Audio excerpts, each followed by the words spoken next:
अरे तुम लोग को एलसीडी पढ़ा रहा था, आज डी खत्म कर देते हैं। यहाँ तक सब समझ में आया हुआ है?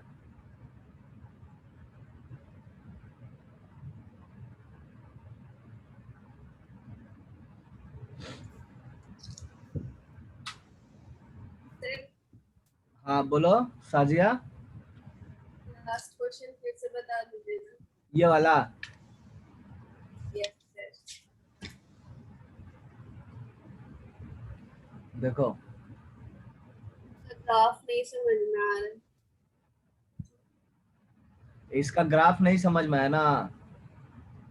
मतलब इसको ग्राफ से ही करना पड़ेगा? नहीं, ग्राफ से नहीं करना पड़ेगा। अगर तुम्हारा गेस वर्क अच्छा है तो बिना ग्राफ से ही हो जाएगा, लेकिन गेस वर्क को अच्छा करने के लिए हम लोग ग्राफ प्लॉट करते हैं। ठीक है, और यहाँ पे तो मैं रैंडम ग्राफ प्लॉट किया हूँ। जैसे इसका ग्राफ प्लॉट करना आसान है, क्योंकि यहाँ पे ग्रेटेस्ट इंटीजर एक्स है। अगर ये फ्रैक्शनल पार्ट मतलब रहता ना, तो भी मतलब आसान होता। लेकिन अगर इसके अलावा कोई फंक्शन होता, ग्रेटेस्ट इंटीजर एक्स या फ्रैक्शनल पार्ट के अलावा, तो फिर ग्राफ प्लॉट करना वेरी डिफिकल्ट होता। जैसे यहाँ पे मैं मान लिया जाए कि x cube plus root over fractional part लिख देता, तो फिर ग्राफ प्लॉट करना वेरी डिफिकल्ट हो जाता। ठीक है, यहाँ पे देखो ग्राफ प्लॉट करना कैसे आसान है।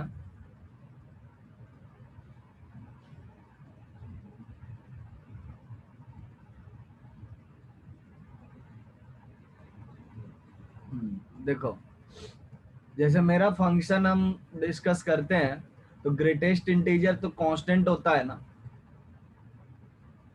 तो मैं लिख सकता हूँ कि ग्रेटेस्ट इंटीजर अगर कांस्टेंट होता है, तो जब 0 से 1 के बीच में अगर हम लेंगे वैल्यू, तो ये कितना हो जाएगा? 0 होगा ना। तो हमारे पास सिर्फ और सिर्फ क्या बचेगा? Root over fractional part of x. जब एक्स का वैल्यू कहाँ से कहाँ तक लाई करे? 0 से लेकर के 1 तक लाई करे, है ना। और जब हम लोग 1 से लेकर 2 तक लेंगे, तो ये ग्रेटेस्ट इंटीजर कितना बन जाएगा? 1 बन जाएगा। तो लिख सकते हैं 1 plus root over fractional part of x, और ये बन जाएगा तुम्हारा 1 से लेकर के 2 तक, बनेगा ना। अब यहाँ पे देखो, रूट ओवर फ्रैक्शनल पार्ट का जो भी होता है, मान लीजिए काम, मतलब यहाँ पे फ्रैक्शनल पार्ट जो होता है अपने आप में, फ्रैक्शनल पार्ट का ग्राफ अगर तुम ऑब्जर्व करोगे अंदाजा लगाने के लिए, तो देखो सिंपल ग्राफ अगर देखेंगे विदाउट स्क्वायर रूट, तो ये इस तरह का ग्राफ होता है ना। तो इसमें डिसकंटिन्यूटी आ रहा है ना, इसमें डिसकंटिन्यूटी आ रहा है। और बाकी जगह पर जहां पे ये डिसकंटिन्यूअस नहीं है, वहां पर ये पॉलिनोमियल फंक्शन है। जैसे ये पार्ट जो है तुम्हारा y इक्वल टू एक्स है, इस पार्ट को देखोगे तो y equal to x minus 1 है। So eight points other than, at points other than integer, मतलब जहां पर ये इंटीजर नहीं है, जैसे बीच का हिस्सा देखो, तो इसमें तुमको पता ही नहीं चलेगा कि आप पॉलिनोमियल के साथ काम कर रहे हो या बिना पॉलिनोमियल के साथ काम कर रहे हो। इफेक्टिवली आपको लगेगा पॉलिनोमियल के साथ काम कर रहे हो। ठीक है, सो मैं क्या लिखूंगा कि एफ एक्स जो है बिहेव्स लाइक पॉलिनोमियल।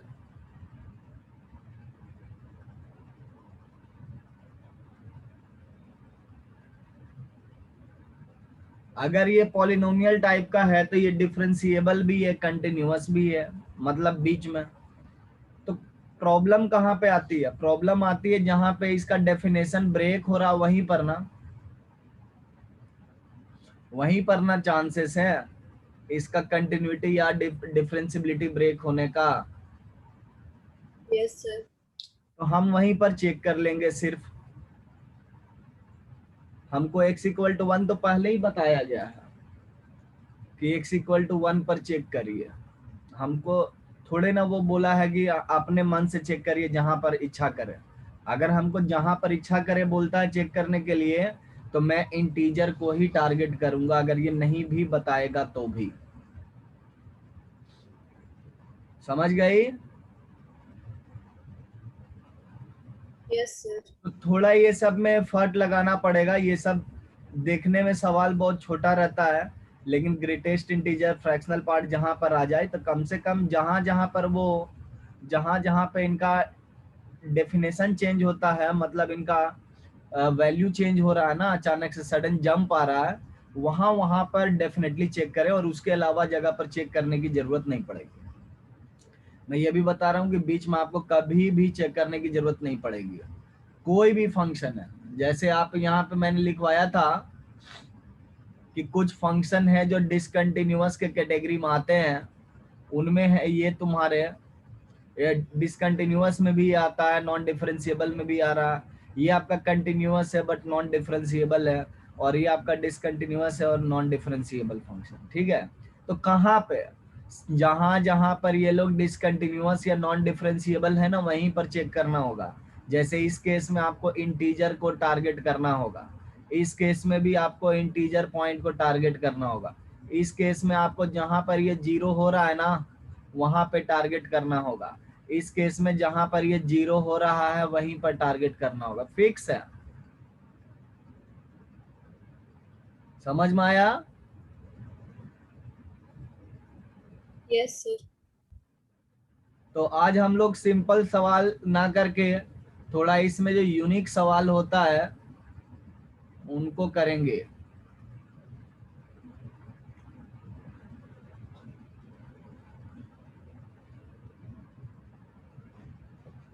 देखो कई बार हमारे पास जो सवाल आता है ना वो फंक्शनल रिलेशन का सवाल आता है।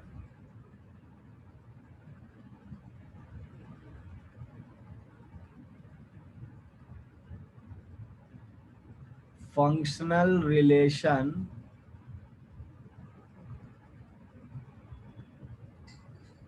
क्वेश्चन।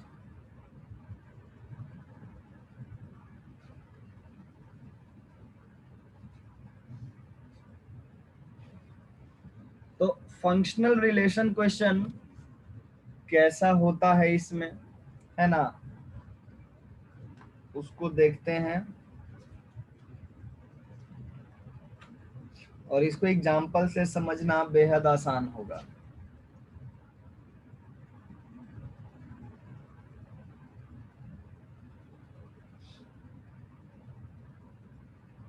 देखिए मैं एग्जांपल से ही उठा लेता हूं ताकि तुम लोग को बनाने का एक मौका मिल जाए।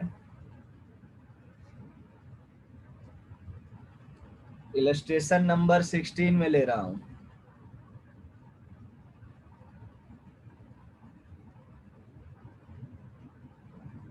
इनका कहना है कि f(x) satisfies the relation for every xy।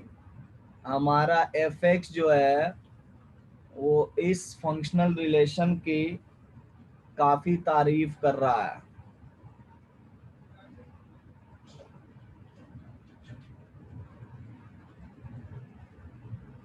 मतलब इसके लिए ये फंक्शनल रिलेशन सुटेबल है, एंड हम लोग को f' 0 दिया हुआ है इक्वल टू 2। कह रहा कि फंक्शन डिफरेंशिएबल है हर जगह पर, and f is differentiable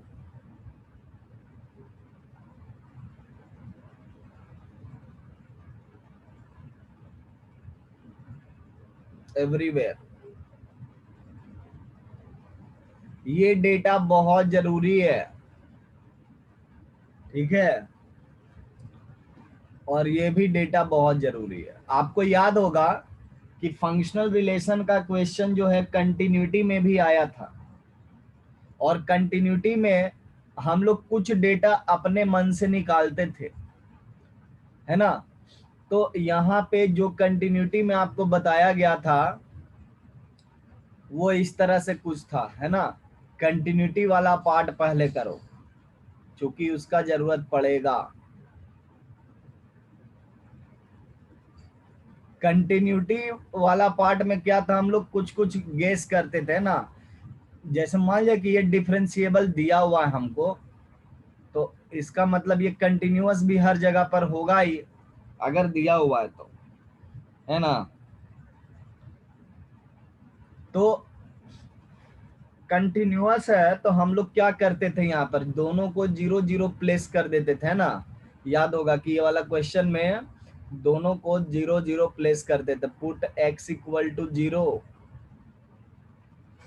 and y equal to 0। इससे हमको क्या मिलता था, f0 0 के बराबर मिल जाता था बस। और इससे हम लोग लिमिट कैलकुलेट करने में काफी आसानी होती थी। जैसे हम लोग कंटिन्यूटी दिखाने के लिए क्या करते थे कि to show continuity at any number c, to show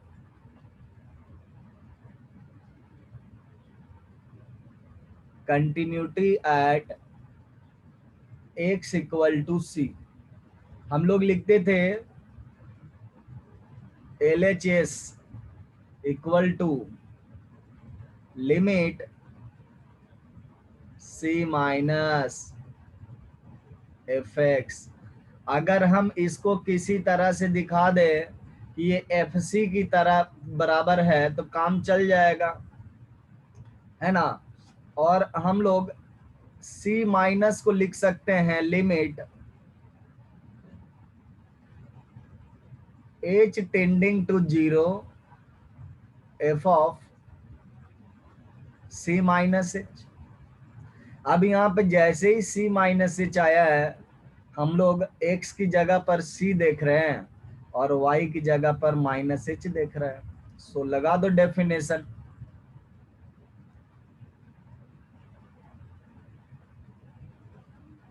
तो यहाँ पे क्या मिल जाएगा हमको, f ऑफ c और plus f of minus h मिल जाएगा। अब f ऑफ c तो हमारा क्या डिफाइंड क्वांटिटी है ना, इसको बाहर कर सकते हैं, सो लिमिट केवल उस पार्ट पर लगेगा।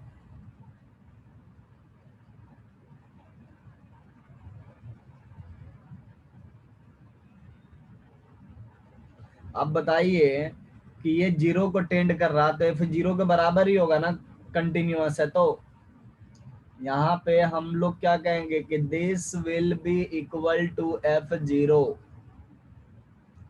चूंकि continuity at x equal to 0 जो है, यहाँ पे continuity at x equal to 0 वहां पे तो दिया रहता था कि अगर ये 0 पे कंटिन्यूअस है तो हर जगह पे कंटिन्यूअस है। हम लोग लिखते हैं limit h tending to 0 f of minus h equal to f of 0, और RHL लिखोगे तो limit h tending to 0 f of h। ठीक है, तो इस तरह से मेरा कंटिन्यूटी एट 0 होता तो ये 0 के बराबर है, और हम लोग इसको क्या दिखा देते थे, FC के बराबर दिखाते थे, है ना। तो हम लोग इसको हर जगह कंटिन्यूअस प्रूफ कर देते थे। इतने पार्ट में किसी को कोई दिक्कत वगैरह?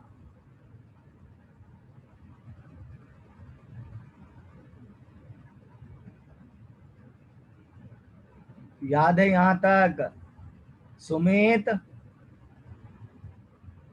Yes sir. तो अब देखो आगे इसमें क्या करना है, हम लोग को क्वेश्चन में इतना नहीं रहता, यूजुअली हम लोग को फाइंड करना रहता, ठीक है। जैसे किसी भी तरह का चीज लिख सकता है कि फाइंड fx, हो सकता है कि fx ना पूछ करके लिखे कि फाइंड f' और अदर थिंग। बट हम लोग काम एक ही करते हैं, काम ये करते हैं कि हम लोग यूजुअली fx फाइंड करने का ही काम करते हैं कि fx कैसा होगा। तो एफ एक्स फाइंड करने के लिए आपको क्या होगा, ये डेटा बहुत इंपॉर्टेंट है इस केस में, इसके बिना आप फाइंड नहीं कर सकते हो। कंटिन्यूटी और फंक्शन चैप्टर में तो हमने बता दिया था कि इसको एफ एक्स को के एक्स लेकर के चल लेना है ना, लेकिन यहाँ पर आप ऐसे नहीं कर सकते हो, ठीक है। यहाँ पे आपको प्रूफ करना है कि एफ एक्स जो उसके बराबर होगा। तो इसमें हम लोग क्या करते हैं, डिफरेंशियबिलिटी लगाते हैं। जब डिफरेंशिएबल रहेगा ना तब फंक्शन यूनिक होता है, और जब डिफरेंशिएबल नहीं रहेगा है ना तब फंक्शन तुम्हारा मोर देन वन हो सकता है, क्योंकि हमने बताया था कि जीरो फंक्शन भी कभी कभी बन जाता है। तो हम लोग देखते हैं कि डिस्क मतलब ये डिफरेंशियबिलिटी कैसे अप्लाई करना है इसमें। अब देखो हमारे पास एक डेटा दे दिया है, डिफरेंशियबिलिटी अप्लाई करने के लिए एक डेटा दे दिया है। इस डेटा को आप समझते हो, एफ डैश जीरो का मतलब क्या होता है? डिफरेंशिएशन ऑफ एक्स का sir, F of x, differentiation of x, f of x. Differentiation of x का मतलब क्या होता है?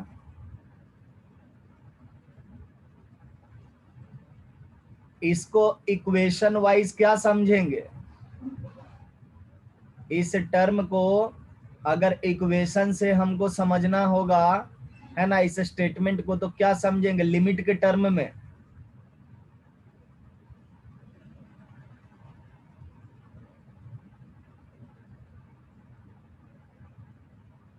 लिमिट के टर्म में हमको कुछ बताना होगा ना, ये चैप्टर में तो लिमिट ही दिखाई पड़ता है। सो सबसे पहले इसका मीनिंग हम लोग समझ रहे हैं, f dash zero. F dash zero क्या होता है आपका, limit x tending to zero f of x minus f of zero x minus zero, ये लिमिट होता है ना। इसी लिमिट को हम लोग क्या कहते हैं, एफ डैश जीरो कहते हैं, डैश सिंबल यूज करते हैं। ये 2 के बराबर दिया हुआ है, समझ गए। अब देखिए ये 2 के बराबर दिया हुआ, इसका यूज आएगा कहीं ना कहीं पर, तो क्या आपको एफ डैश जीरो नजर आएगा? नहीं, आपको ये नजर आएगा, एफ एक्स अपॉन एक्स नजर आएगा। मतलब हमको इफेक्टिवली एफ जीरो तो हमने फाइंड कर लिया है, एफ जीरो कितना है, जीरो के बराबर था ना। तो बेसिकली हमको क्या दिखाई पड़ेगा कि लिमिट, मतलब ये एक्सप्रेशन का सिंप्लीफाइड वर्जन दिखाई पड़ेगा आपको।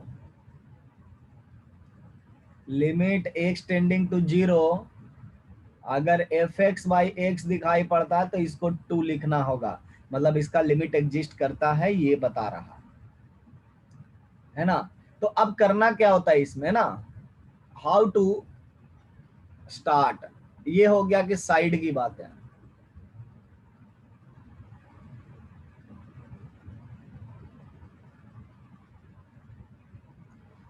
स्टार्ट करने के लिए सिंपली आपको एफ डैश एक्स लिखना होता है और लिमिट का एक्सप्रेशन लिखना होगा, एक्स टेंडिंग। अब देखो यहाँ पे एफ डैश एक्स में लिखा हूं, तो एक्स टेंडिंग टू एक्स लिखना अच्छा नहीं लगेगा, सो मैं यहाँ पे चेंज कर लेता हूं, वाई कर दो। एफ डैश वाई क्या हो जाएगा, x tending to y f x minus f y whole divided by x minus y, ऐसा लिखेंगे, इस तरह से लिखना होगा ना। बोलिए,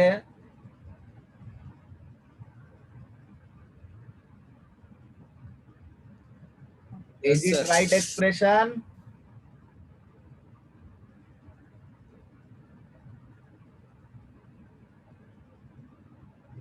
बताओ, इतना तक समझ में आया तो लिखा नहीं है? श्रुति, यस सर। हाँ अब देखो इसके बाद क्या करना, मैनिपुलेट करना रहेगा। ये चीज जो है आपको कहां से लाना है, एक्सप्रेशन, अपना गिवन रिलेशन से। सो हम अपना गिवन रिलेशन को ले चलते हैं अपने पास ताकि दिखाई पड़ता रहे कि क्या रिलेशन है।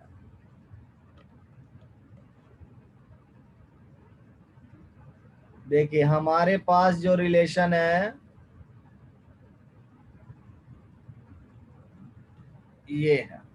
तो अब आप ये बताइए कि यहाँ पे हमने सिंपली क्या लिख दिया है, x टेंडिंग टू y लिखा है, बट यहाँ पे x प्लस वाई है ना, x प्लस वाई है। कैसे यूज करेंगे? अगर हम बाई चांस मान लिया कि fx की जगह पर हम लोग लिख देते हैं कि ये fx plus y minus fy है, हो सकता है कुछ दिखाई पड़े, ठीक ठाक, क्या पता, है ना। सो यहाँ पे हम लोग को कंप्लीटली मैनिपुलेट करना होता है, यहाँ पे हम लोग को मैनिपुलेट करना होता है, ठीक है। ऊपर से आप देखो नीचे में x माइनस वाई आ रहा है, यहाँ पर एक सिंगल स्टेटमेंट है, तो हमको किसी न किसी तरह से f of x minus y लाना पड़ेगा, तभी जा करके कुछ काम होगा। अब x माइनस वाई यहाँ पे कैसे लाएं? तो मैनिपुलेट करते जाओ, हो सकता है कि कुछ मिल जाए, ठीक है, हो सकता है कुछ मिल जाए, बट कोई गारंटी नहीं है, ठीक है। जैसे यहाँ पे हम पहला ट्राई क्या ले रहे हैं, पहला ट्राई ले रहे हैं कि हम fx को रिप्लेस कर रहे हैं fx प्लस वाई और माइनस fy, ठीक है। सो यहाँ से अगर मैं रिप्लेस करता हूं तो मुझे न्यूमरेटर में दिखाई पड़ेगा f of x plus y minus 2 times fy दिखाई पड़ेगा, बट डिनोमिनेटर में क्या है, x माइनस वाई है, सो नो फ्रूटफुल। इससे हम कुछ भी डिफरेंशियबिलिटी का एक्सप्रेशन नहीं बना सकते हैं, ठीक है, इससे नहीं बनाया जा सकता। डिफरेंशियबिलिटी का एक्सप्रेशन तभी बनाया जा सकता है जब इस फॉर्मेट को। तो हम लोग क्या करते हैं, यहाँ पे चेंज करते हैं, ठीक है। क्या चेंज करते हैं, h में चेंज कर लेंगे, ठीक है। लिखेंगे limit h tending to 0 f of y plus h minus f of y, y plus h minus y। अब देखो क्या मिल रहा है हम लोग को, limit h tending to 0 f of y plus h minus f of y। So अब देखो हम लोग को x की जगह पर y आ गया है और y की जगह पर h आ गया, या फिर जो भी कहो। तो हम लोग ऐसा करते हैं ना, इसको h लिख देते हैं ना, f ऑफ h, ये f ऑफ y, ये आपका f of h plus y। So f of h plus y minus fy क्या मिल जाएगा, f ऑफ h मिलेगा और नीचे में y से y कैंसिल, h मिल गया। अब इसका मतलब क्या है, इसका वैल्यू क्या लेंगे,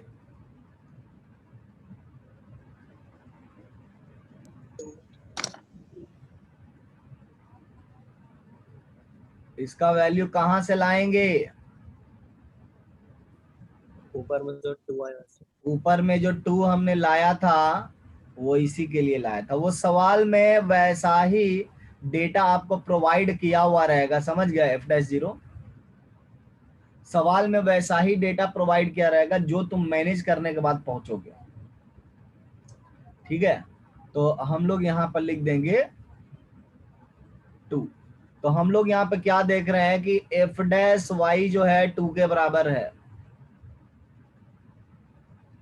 f' इक्वल टू 2 आ रहा, मतलब कांस्टेंट है ना, derivative is constant, derivative is constant. यहाँ पे बेसिक इंटीग्रेशन कम से कम आपको आना चाहिए। सो ऐसा कौन सा फंक्शन है जिसका डेरिवेटिव कांस्टेंट होता है, हम लोग इंटीग्रेट कर देंगे f' y dy to dy, और यहाँ पे लिमिट भी लगाना होगा, या लिमिट मत लगाओ, आप लोग जैसे काम करते हो वैसे कर लो। एफ वाई ये हो जाएगा 2y प्लस सी, है ना, कांस्टेंट ऑफ इंटीग्रेशन। कैसे फाइंड करेंगे? हम लोग को पता है कि f0 जो है वो 0 के बराबर है। सो कांस्टेंट क्या मिल गया? 0 मिल गया। इसलिए फंक्शन क्या हो गया? 2x। y को हटा करके हमने x लिख लिया। अब वहां पे f डैश x से भी चल सकते थे। एक बार फिर से सुनो। सबसे पहले इसमें जितना डेटा आप कंटिन्यूटी में निकालते हो, है ना, उतना डेटा आपको निकालने आना चाहिए बस। ये पार्ट सवाल को सॉल्व करने में हेल्प नहीं करता। ये पार्ट है कि तुम्हारा कॉन्फिडेंस बढ़ा करके रखेगा। सो ये है कॉन्फिडेंस बूस्टर।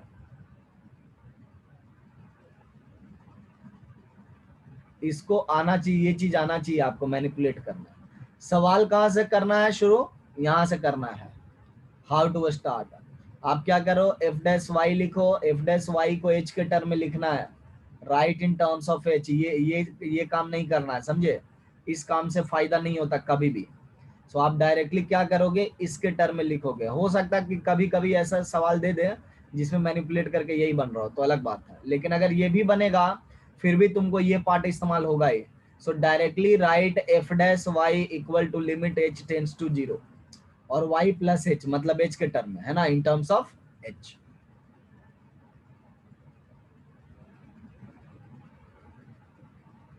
h के टर्म में लिखेंगे और इसको फिर क्या करेंगे, फंक्शनल इक्वेशन से सिंप्लीफाई करेंगे। न्यूमरेटर को सिंप्लीफाई करने के लिए use functional equation.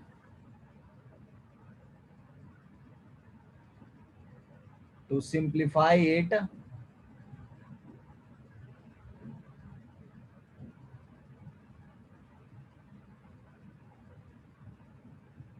Use functional equation. ठीक है, और जैसे ही आप यूज करोगे तो एक जगह पे आप पहुंच जाओगे, और ये जगह जो होती है ये तुम्हारा गिवन डेटा से रिलेटेड है। यहाँ पे जो आप पहुंचे हो, है ना, जो भी आप पहुंचोगे वो गिवन डेटा से मैनिपुलेट करना होगा।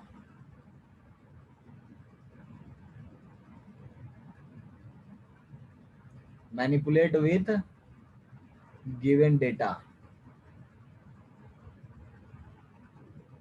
ठीक है, और जैसे ही लगा दोगे आपको एफ डैश वाई मिल जाएगा। हो सकता है यहाँ पे वाई का भी टर्म आया, जैसे मान लिया कि यहाँ पे y अगर बच जाता तो y को हम बाहर कर देते, क्योंकि y वाज कांस्टेंट है। सो हम लोग को यहाँ पे 2y मिल जाता। उसके बाद क्या करना कि जैसे ही एफ डैश वाई आपको मिल जाता है, जैसे ही आपको एफ डैश वाई मिल जाता है, आप क्या करोगे, उसको इंटीग्रेट करोगे। नेक्स्ट स्टेप क्या है, इंटीग्रेशन।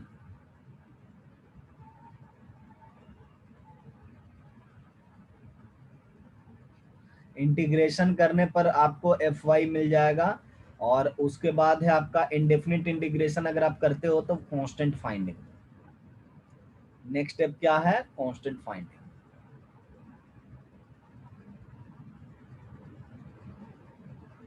यहीं पर जो है ना तुम्हारा कंटिन्यूटी वाला डेटा इस्तेमाल होने का चांस रहेगा।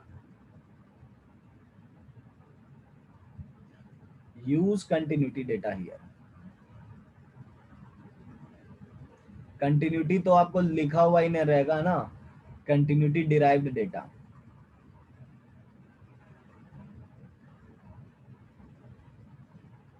हालांकि कंटिन्यूटी यहाँ पे इस्तेमाल नहीं होगा, यहाँ पे बेटर मैं लिखूंगा कि यूज फंक्शनल रिलेशन।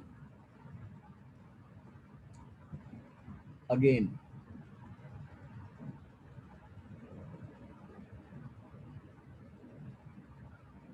कंटिन्यूटी तो इस्तेमाल ही नहीं होता है एक तरह से, वो कॉन्फिडेंस बूस्टर है। ठीक है, तो इतने सारे स्टेप्स हैं। मैं एक सवाल और ले रहा हूं, है ना, उसको करते हैं।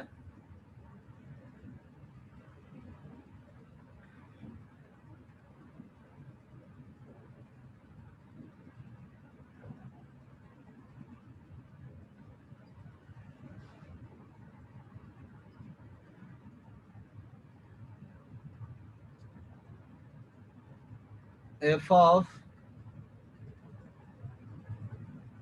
X into y equal to f of x plus f Y.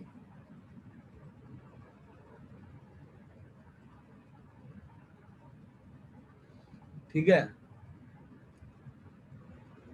हमको मान लीजिए इसको सॉल्व करना है, इसका रिलेशन थोड़ा सुधार ले, हाँ सुधार लेते, थोड़ा सा सुधार लेते हैं, वो तो फिर तो हम लोग किताबें वाला में पहुंच जाएंगे। सो सुधारेंगे नहीं, हम लोग यहाँ पे लिखेंगे कि डोमेन जो है इसका x greater than x y दोनों ग्रेटर देन 0 के लिए ये है,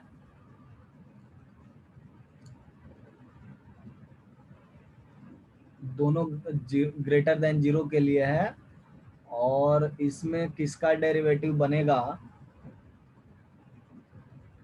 देखते हैं किसका डेरिवेटिव बनेगा। ठीक है, जिसका डेरिवेटिव बनेगा ना उसको हम लोग रख लेंगे। तो हमको यहाँ पे इस फंक्शनल रिलेशन को सेटिस्फाई करने वाला जो फंक्शन है उसको फाइंड करना है। Find if fx is differentiable everywhere.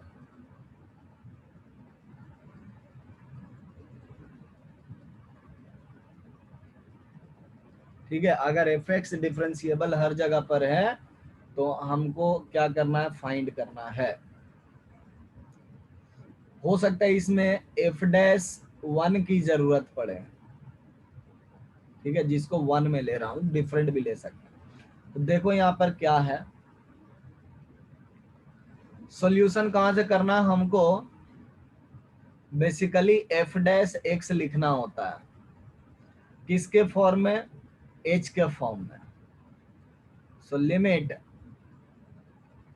h tending to 0 f of x plus h minus f of x divided by h, है ना। अब देखो क्या करना है, यहाँ पे इस स्टेज पर मैंने क्या बताया था,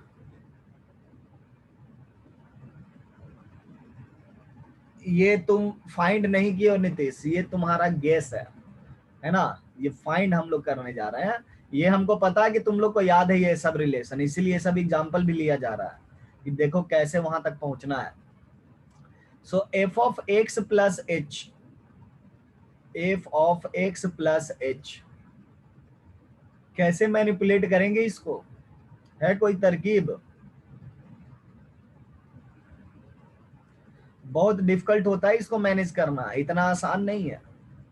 कहीं पर आपके पास x प्लस एच है ही नहीं है, तो या तो आप कर सकते हो कि यहाँ पे x प्लस एच लगा सकते हो अपने मन से, जैसे x का वैल्यू x प्लस एच रख दिया, यहाँ पर भी x प्लस एच रख दिया, लेकिन x प्लस एच अगर आ गया आपका तो फिर से ये टर्म इधर चला जाएगा। कोशिश करना है कि ये सिंगल टर्म बचे, है ना, मतलब कुछ कैंसिल आउट होगा तब ना कुछ फायदा मिलेगा। तो हम लोग क्या करते हैं, यहाँ पर एफ ऑफ एक्स वाले में छेड़छाड़ नहीं करते हैं, इसमें छेड़छाड़ करते हैं। मतलब जो थोड़ा सा प्लस माइनस ये सब लिखा हुआ है ना, इनटू में लिखा हुआ, डिवीजन में लिखा हुआ, इनको छेड़छाड़ करते हैं। हम लोग क्या लिखेंगे, f of x plus h को f of x into 1 plus h by x लिख सकते हैं। आए, Yes, sir. एक्स को कॉमन कर लिया तो हम लोग क्या लिखेंगे, एफ ऑफ एक्स इंटू, देखो इंटू में है ना, इंटू वाला को अलग कर देंगे, लिखेंगे f of 1 plus h by x. तो ऐसा लिखने से क्या होता है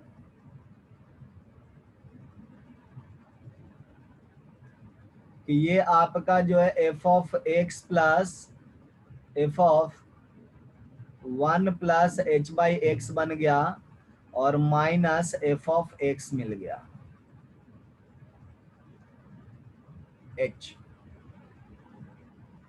एफ एक्स कैंसिल। अब देखो यहाँ पर लिमिट एच टेंडिंग टू 0, हमको क्या दिखाई पड़ रहा है, 1 plus something divided by h। क्या करेंगे इसका? अगर h बाई एक्स भी मैं लगा देता हूं फिर भी तो ये डिफरेंशियबिलिटी जैसा नहीं दिख रहा। मैंने यहाँ पे आपको बताया था कि ये टर्म जब आएगा तो इसको 2 लिखना है, तो ये टर्म हम कहां से लेके आएंगे? उसके लिए हमने डेटा दिया हुआ आपको f'1। इसका मतलब इसको f'1 बनाना है। f'1 कैसा होता है? f'1 होता है limit h tending to 0 f(1 plus h minus f(1) divided by h, है ना, 1 प्लस h माइनस 1h। तो ये बताइए कि f(1) हम कहां से लाएंगे? यहाँ पर तो मान लीजिए कि h बाई एक्स है, यहाँ पे h बाई एक्स लगा देंगे, कोई फर्क नहीं पड़ेगा, है ना, क्योंकि लिमिट आप लोग फाइंड करना जानते हो। ये डिफरेंशियबिलिटी का डेफिनेशन है कि जितना इंक्रीमेंट यहाँ पे करोगे उतना ही इंक्रीमेंट नीचे भी करना और वो टेंडिंग टू 0 होना चाहिए। तो यहाँ पे f1 कहां से लाएंगे? f1 लाने के लिए कहां जाना पड़ेगा? किसके पास हाथ फैलाना पड़ेगा? तो कभी भी f1 वगैरह f0 ये सब लाना होगा तो ये फंक्शनल इक्वेशन के पास हाथ फैलाना होगा। क्या होगा f1 का वैल्यू?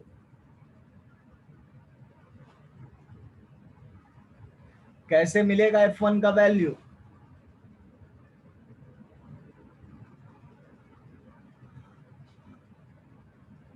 एक्स और वाई को दोनों X को 1 रख देंगे। एक्स वाई दोनों को 1 रख दीजिए और वहां से f1 कितना मिल रहा है? 0 मिल रहा है। Now put x equal to 1, f of y, f of 1, f of y,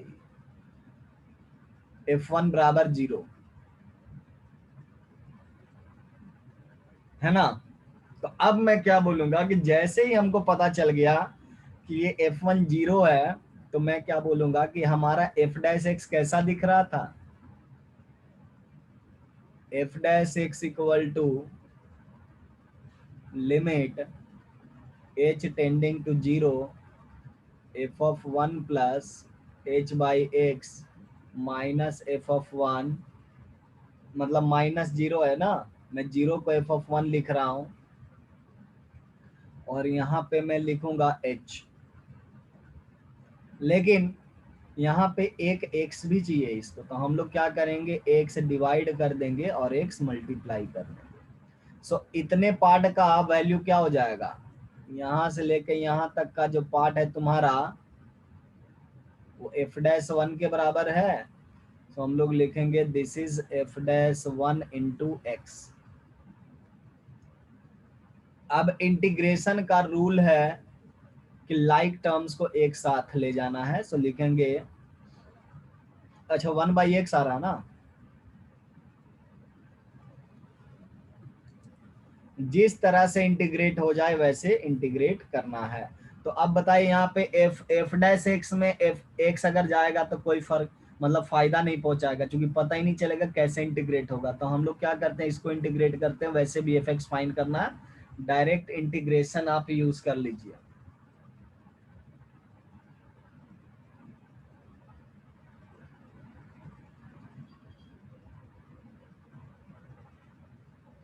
और dx बताओ तो 1 बाई एक्स का इंटीग्रेशन क्या होता है? ln x ln x into f'1 हो जाएगा। अच्छा f'1 तो हमको दिया हुआ है ना 1 के बराबर, तो इसको हटा ही देते हैं। f'1 1 के बराबर दिया हुआ है इसलिए इसको हटा रहे हैं और प्लस c हो जाएगा। c कहां से फाइंड करेंगे? 1 रख देंगे। f1 बराबर ln 1 प्लस c बराबर आ गया 0, इसलिए fx क्या हो गया? Simply ln x। जब तक डिफरेंशिएबल नहीं लिखेगा आप फंक्शन को हाथ नहीं लगा सकते, डिफरेंस ये स्टेटमेंट नहीं लिख सकते हो आप।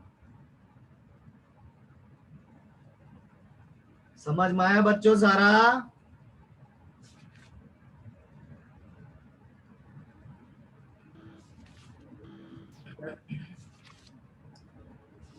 समझा जी?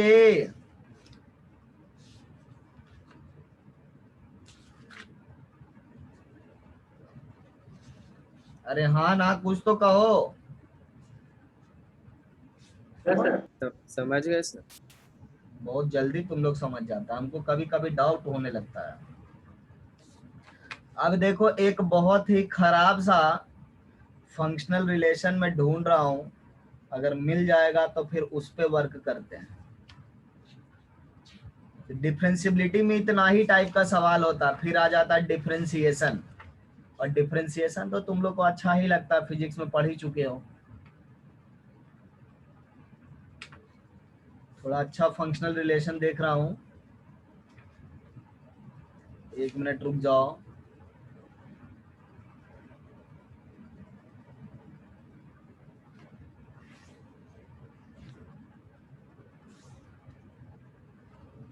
कहाँ गया?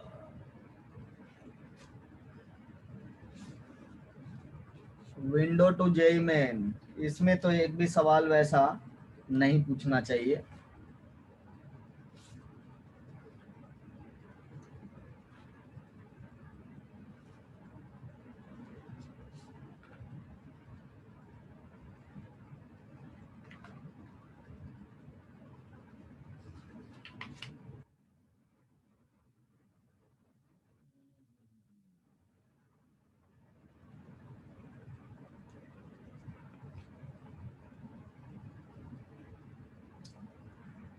कुछ तो मिले सवाल। देखो एक मिला है, लेकिन इसमें डेटा बहुत अजीब सा दिया है। F dash zero greater than equal to zero लिख रहा है, इसलिए इसको नहीं लेते। अपने स्टैंडर्ड का सवाल लेना चाहिए, है ना?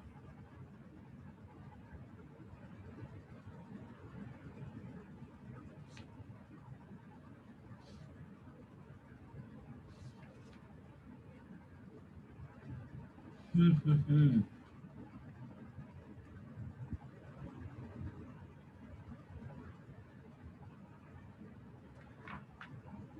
हाँ, फंक्शनल रिलेशन का बहुत सारा क्वेश्चन मिल गया, बहुत सारा क्वेश्चन।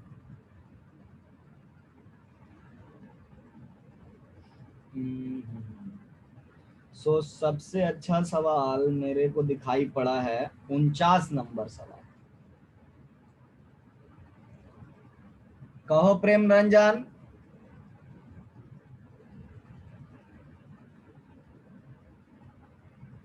देखिए एक एग्जांपल, कितना लंबा फंक्शनल इक्वेशन कोई पूछ सकता है।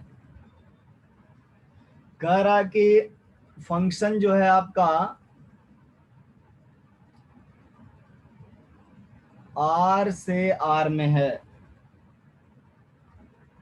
और such that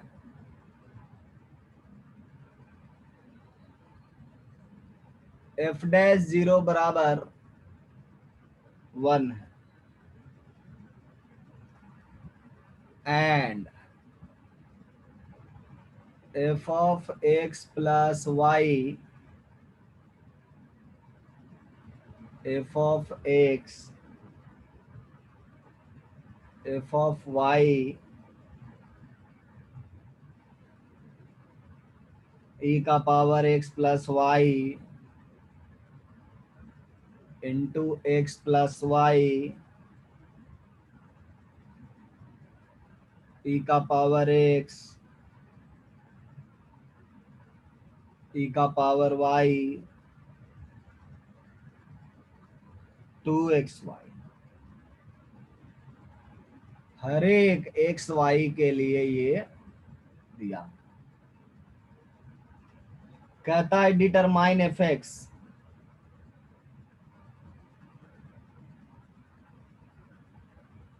determine F x. ये है एक्सरसाइज बहुत आगे का, एक्सरसाइज 3 का 49।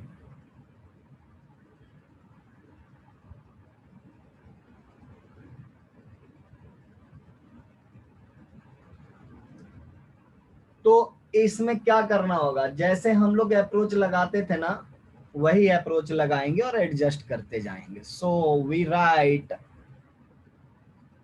F dash x as limit h tending to 0 f of x plus h minus f of x divided by h। Manipulate करना शुरू कर दो। f of x minus f of x मतलब f of h limit h tending to 0 f of h, उसके बाद ये पूरा term e का power x plus h x plus h x e का पावर x y e का h y e का power h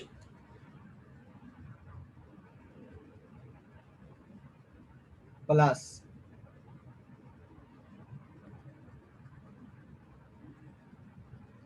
2 xh whole divided by h। अब हम लोग को सेटअप करना है डिफरेंशिएशन टाइप का चीज। तो इसका मतलब तो हम लोग देख ही चुके हैं कि एफ एच अपॉन एच आता था, है ना। देखो यहाँ पे एफ एच अपॉन एच है, मतलब इसको कुछ नहीं करना है। अब इनमें देखो, इनमें क्या कर सकते हो आप, ई का पावर x प्लस एच है, ठीक है, ये ई का पावर x बनेगा, बट ये x प्लस एच है, तो ये तो फाइनाइट क्वांटिटी है ना, ये तो फाइनाइट क्वांटिटी है, तो इसका रिलेशन हम लोग इसके साथ लगा देंगे, ठीक है। एक ही जैसा x की जगह पे x प्लस एच, मतलब ये इसका डिफरेंशिएशन हो जाएगा x इंटू ई का पावर x का, बेसिकली ये पार्ट डिवाइडेड बाई ये पार्ट। देखो लिखेंगे हम लोग f dash x limit h tending to, हम लोग फंक्शन जो ले रहे हैं वो x e का पावर x ले रहे हैं, तो क्या दिखाई पड़ेगा, x प्लस एच ई का power x plus H minus x e का power x divided by h दिखाई पड़ेगा। सो ये पार्ट अवेलेबल, ये पार्ट में h और h कैंसिल हो जाएगा, और ये पार्ट में भी h और h कैंसिल हो जाएगा, सब काम एकदम जो है सहूलियत से हो गया।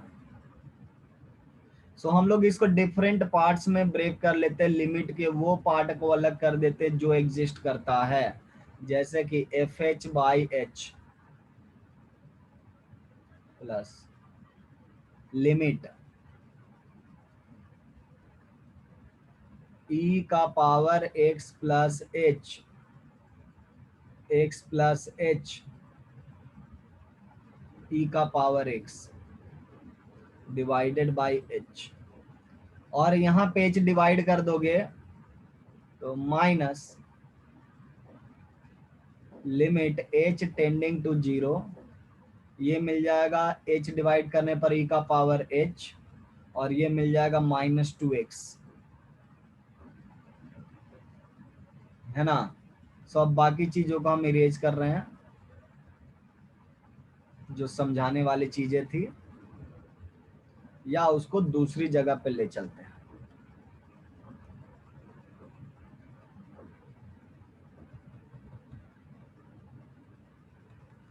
अरे अरे अरे,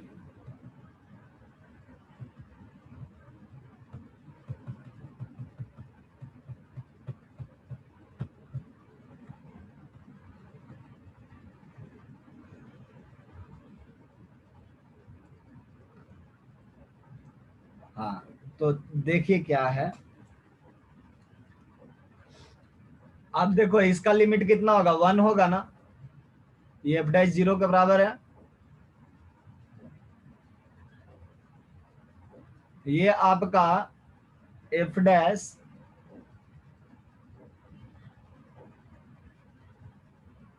ऐसे एफ डैश लिखना इसमें ठीक नहीं है क्योंकि ये फंक्शन से रिलेटेड है नहीं बेसिकली। इसमें हम लोग लिखेंगे derivative of d by d x of e का पावर एक्स, और ये तो आपका क्या हो जाएगा, ई का पावर एच क्या होता है, 1 हो जाएगा ना, तो ये हो जाएगा 1 के बराबर, और ये हो जाएगा प्लस 2x के बराबर, क्योंकि इस पे लिमिट लग नहीं रहा। ठीक है, अब इसको इंटीग्रेट करना है हम लोग को। हम लोग लिखेंगे ये तो 1 के बराबर दिया हुआ शायद, तो 1 से 1 कैंसिल भी हो जाएगा,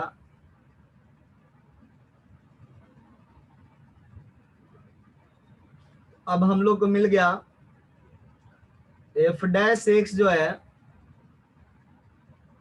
D by d x x e की पावर एक्स के बराबर है, ठीक है, प्लस 2x के बराबर है। दोनों साइड इंटीग्रेशन लगा दीजिए।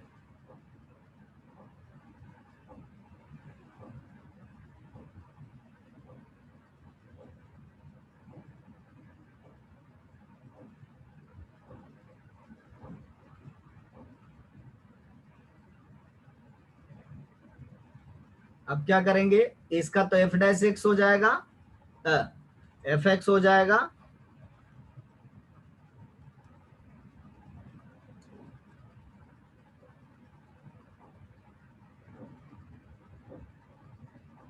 और देखो हम लोग मान लिया कि इसको डिफरेंशिएट करते हैं और फिर इंटीग्रेट करेंगे तो यही ना मिलेगा, मतलब हम लोग डिफरेंशिएट कर रहे हैं फिर इंटीग्रेट कर रहे हैं, तो डिफरेंशिएशन का इंटीग्रेशन तो फंक्शन ही होगा।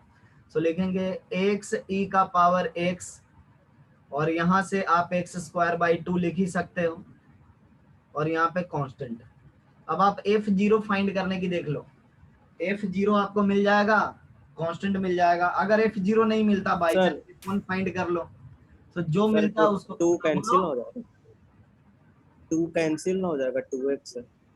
अच्छा हाँ, 2 से 2 कैंसिल आउट हो जाएगा, तो ये बन गया तुम्हारा एफ एक्स बराबर एक्स कॉमन ई का पावर एक्स प्लस सी। अब आप देख लीजिए कि f0 फाइंड हो सकता है कि नहीं हो सकता है, यहां से देखो f0 मिलेगा,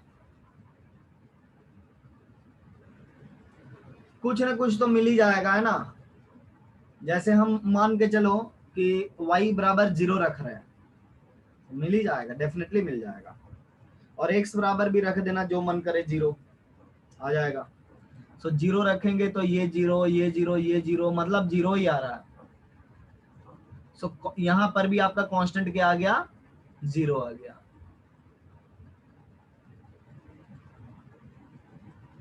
अब ये याद मत कर लेना कि कांस्टेंट 0 ही होता है हमेशा।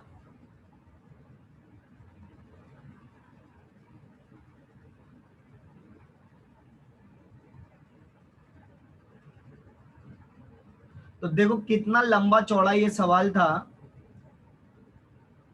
कितना लंबा चौड़ा सवाल था, और कितना आसानी से सिंप्लीफाई हुआ।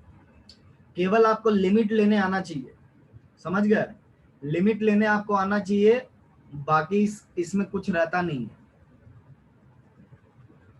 तो इस तरह से हम लोग डिफरेंशिएबिलिटी को पार कर चुके हैं, है ना।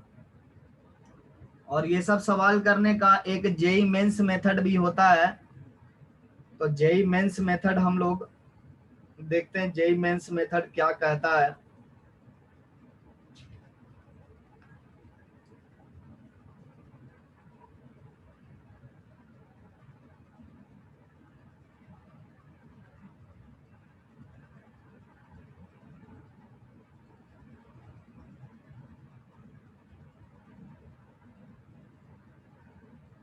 JEE mains method,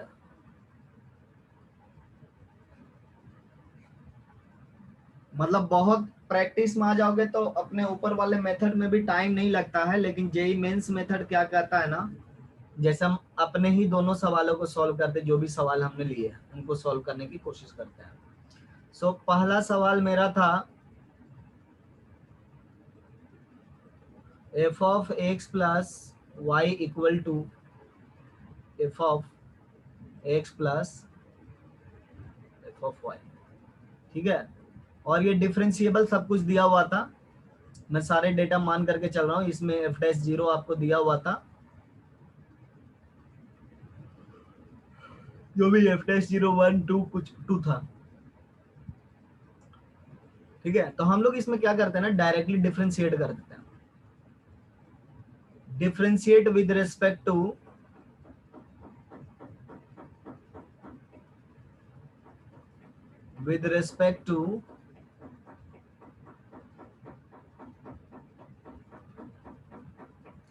x, differentiate with respect to x both side,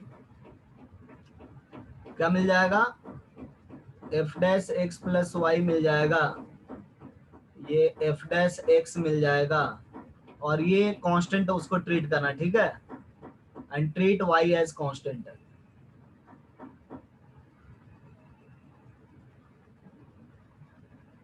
तो एफ डैश वाई क्या हो जाएगा, 0 हो जाएगा। इतना तक पहुंच गए। अब यहाँ पे क्या करना है कि इस स्टेज पे आपको लग रहा है कि अब क्या करना चाहिए, ये चीज जो है हर एक एक्स वाई के लिए ट्रू है, हर एक एक्स वाई के लिए। तो हम लोग क्या कहेंगे कि x की जगह पर कोई नंबर रख देना तो एफ डैश वाई मिल जाएगा। सो x की जगह पर वही नंबर रखना है जिससे आपको एफ डैश वाई जो है यहाँ के बराबर आ जाए, मतलब 0 रखना है ना। सो x को 0 रखेंगे तो हम लोग को दिखाई पड़ेगा f dash y equal to f dash 0, और ये 2 के बराबर है। तो हम लोग लिखेंगे एफ डैश वाई जो है आपका 2 के बराबर, इंटीग्रेट करोगे तो एफ वाई क्या हो जाएगा, 2y के बराबर हो जाएगा। अब यहाँ पे ये नहीं कि 2y के बराबर हो गया, 2y प्लस सी आएगा। c फाइंड करने के लिए यहाँ से आपको f0 फाइंड करना होगा, ठीक है। तो इस तरह से ये वर्क करता है, मतलब जो डेटा आपको दिया हुआ है वही x का वैल्यू रख देना, तो काम हो जाए। हम दूसरा क्वेश्चन में चलते हैं। दूसरा क्वेश्चन क्या था हमारा,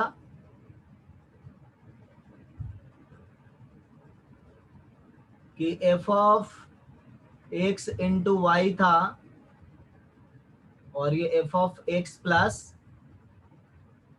एफ ऑफ वाई बन रहा था, एक्स वाई ग्रेटर देन 0 था, और यहाँ पे आपको एफ डैश 1 हमने बताया था 1 के बराबर लेना है, डिफरेंशिएबल है हर जगह पर। तो हम लोग क्या करेंगे, डिफरेंशिएट करेंगे, किसके रेस्पेक्ट में, एक्स के रेस्पेक्ट में डिफरेंशिएट करो। तो एक्स के रेस्पेक्ट में डिफरेंशिएट करेंगे तो क्या मिलेगा, चेन रूल लगाना पड़ेगा ना। यहाँ पे लिखोगे y into f dash x y, ये हो जाएगा तुम्हारा एफ डैश एक्स, और ये हो जाएगा 0। अब क्या करना है, x की जगह पे 1 रख देना। सो मिल जाएगा आपको y into f dash y equal to f dash 1, यहाँ से मिल गया आपको f dash y equal to 1 upon y. फिर से देखो वहीं पहुंच गए। So f y equal to ln y plus constant, है ना। सो जिसके रेस्पेक्ट में आप डिफरेंशिएट कर रहे हो उसी का वैल्यू पुट करना है। ये ज्यादातर क्वेश्चन जो होता है एक्स और वाई में सिमेट्रिक होता है, लेकिन कुछ कुछ क्वेश्चन में एक्स वाई में सिमेट्रिसिटी नहीं लोग रखते हैं, ठीक है, उसको मैनिपुलेट करके देते हैं, लेकिन फिर भी ये काम कर जाता है। उससे हम लोग को सोचना नहीं है कि सिमेट्रिक है या नहीं है, हम लोग ये मेथड अप्लाई कर सकते हैं। अगर हम तीसरा क्वेश्चन को उठाएं जो कि काफी लंबा चौड़ा था,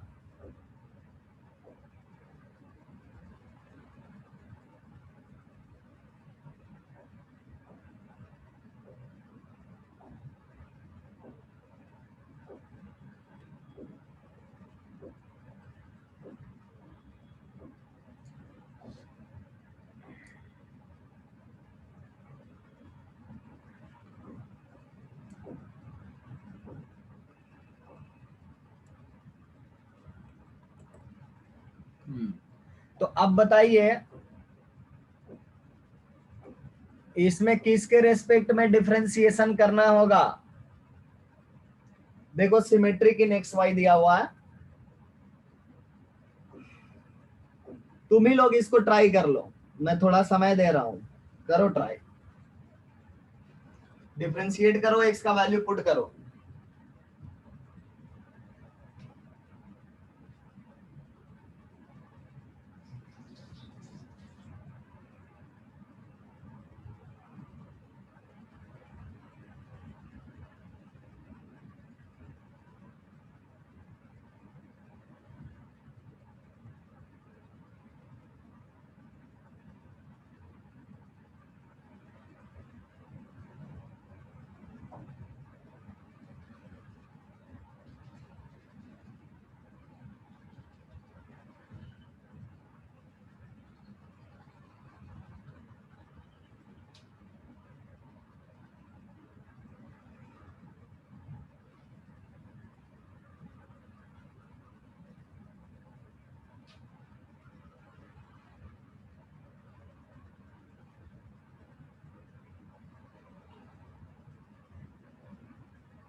बहुत जल्दी बना लिया।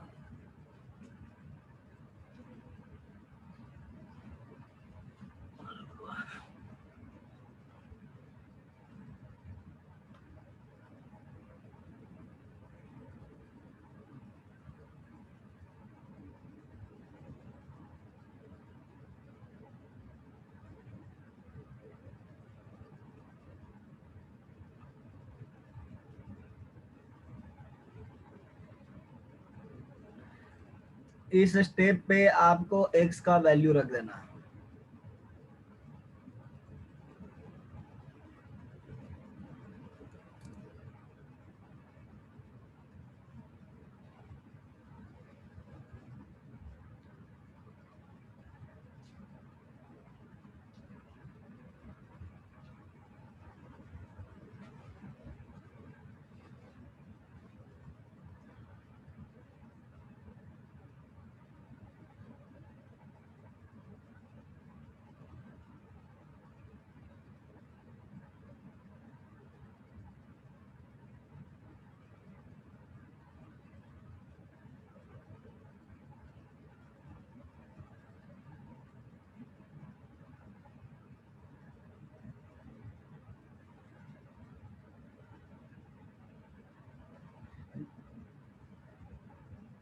जेई मेंस मेथड लगाओ तुम लोग।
ई का power y into x, y यहाँ पे एक्स, अच्छा इंटू वाई आया है, ठीक है, बहुत अच्छा नीतीश।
बहुत अच्छा प्रेम।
वाह जी।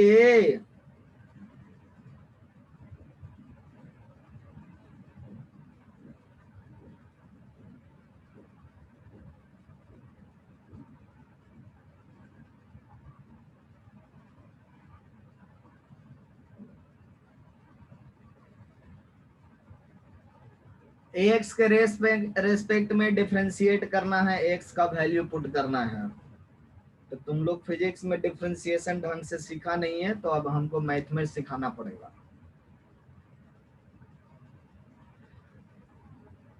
ईमानदारी से बता सकते हो अगर डिफरेंशिएशन नहीं जानते हो तो।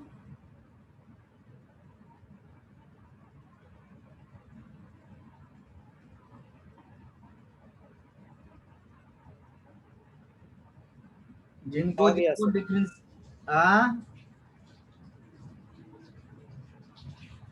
आ गया। आ गया। जिनको जिनको डिफरेंशिएशन नहीं मालूम है वो बता दें, है ना, काइंडली रेज योर हैंड।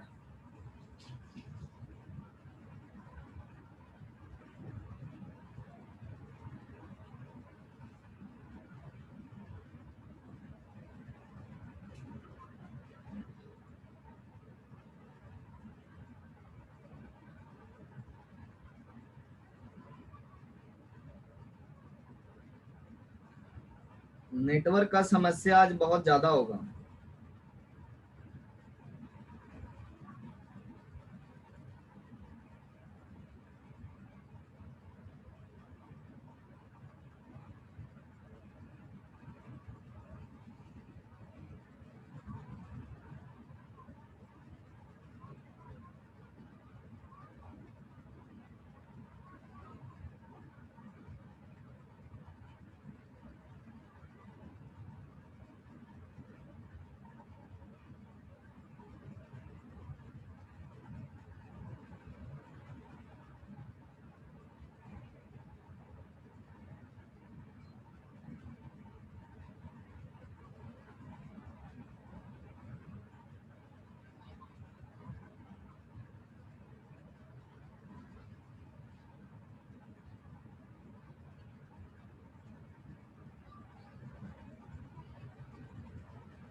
ईमानदारी से हमको बताओ डिफरेंशिएशन कौन कौन नहीं जानता है।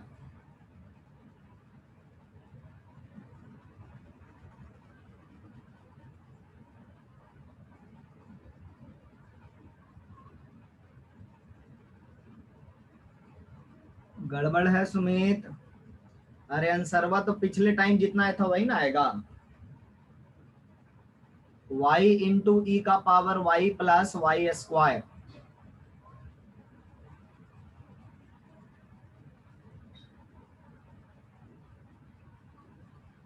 डिफरेंशिएशन भी इसमें जानना है, इंटीग्रेशन भी जानना है।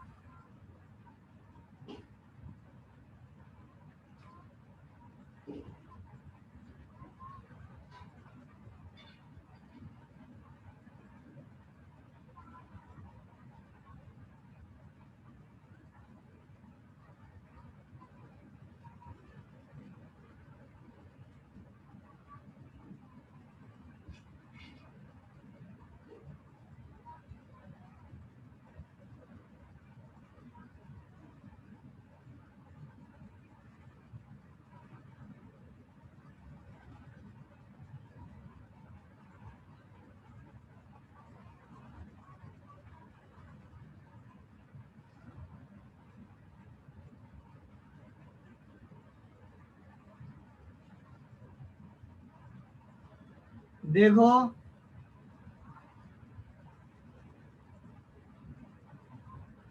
अब तुम लोग को अगले क्लास से डिफरेंशिएशन सिखाना शुरू करेंगे। इस क्लास में काम चला लो। और इंटीग्रेशन सिखाएंगे, अभी नहीं, अभी इंटीग्रेशन का जरूरत पड़ेगा लेकिन सिखाएंगे नहीं अभी। ये हो जाएगा डिफरेंशिएट करने पर f dash x plus y. ये हो जाएगा एफ डैश एक्स। ये हो जाएगा 0। यहाँ पे डिफरेंशिएट करोगे, प्रोडक्ट रूल लगाओगे, x plus y into e का power x plus y plus x का डिफरेंशिएशन करेंगे तो मिलेगा 1 और इसका डिफरेंशिएशन ई का पावर एक्स प्लस वाई। इसमें एक्स का डिफरेंशिएशन करो, ई का पावर एक्स माइनस ई का पावर एक्स मिलेगा, ये 0, यहाँ पे 2 वाई है ना, एक्स के रेस्पेक्ट में। अब कैसे क्या लिखा उतना मैं डिटेल में नहीं बताऊंगा। Put x equal to 0, so f dash y f dash 0 y into e का पावर वाई, ई का पावर वाई, एक्स बराबर 0 रख रहे हैं तो ये 0, ये 1 और ये 2y।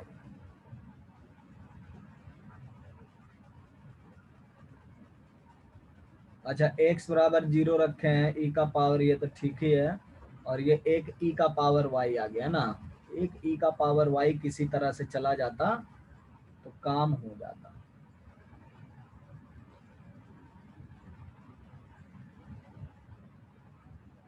इंटीग्रेट करेंगे तो चला जाएगा सर। चला जाता है। एफ डैश 1 0 1 दिया हुआ, 1 से 1 कैंसिल हो जाएगा, सो एफ डैश वाई आपका ये हो जाएगा e का पावर y। अच्छा e का power y into y plus 1 है ना, ठीक है। तब e का power y into y plus 1 है। तो ई इंटीग्रेशन तुम लोग जाना कहाँ से, तुम लोग को आता है इंटीग्रेशन करना? हमको तो नहीं लगता कि तुम लोग को ये इंटीग्रेशन करने आता है।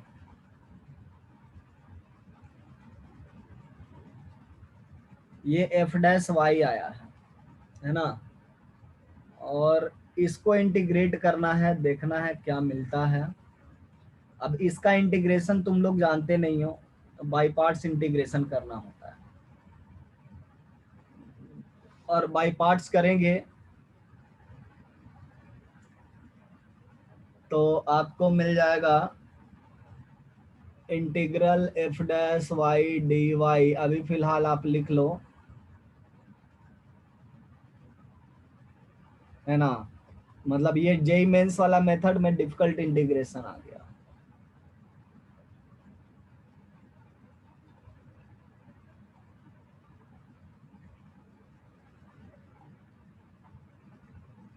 ई का power y plus 1 minus e का power y plus y square. अब ई का पावर y से ई का पावर y कैंसिल आउट हो जाएगा।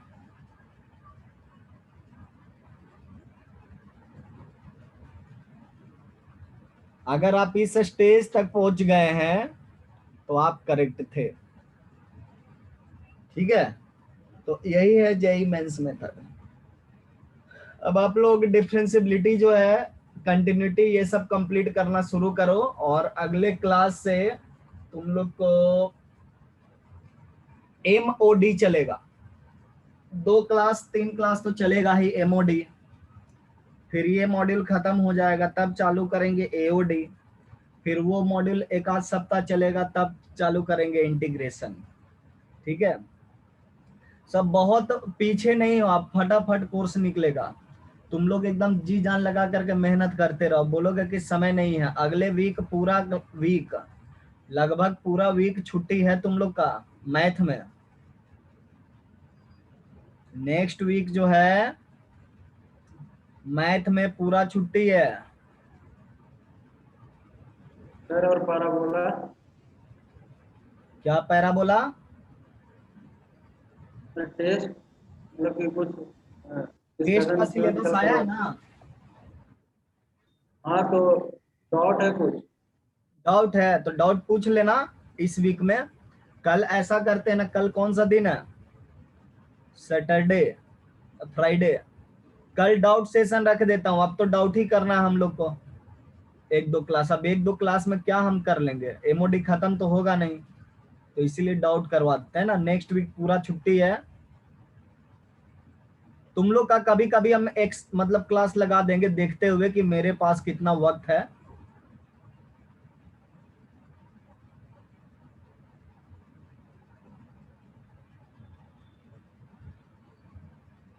तो आज के लिए इतना ही है। Have a nice day.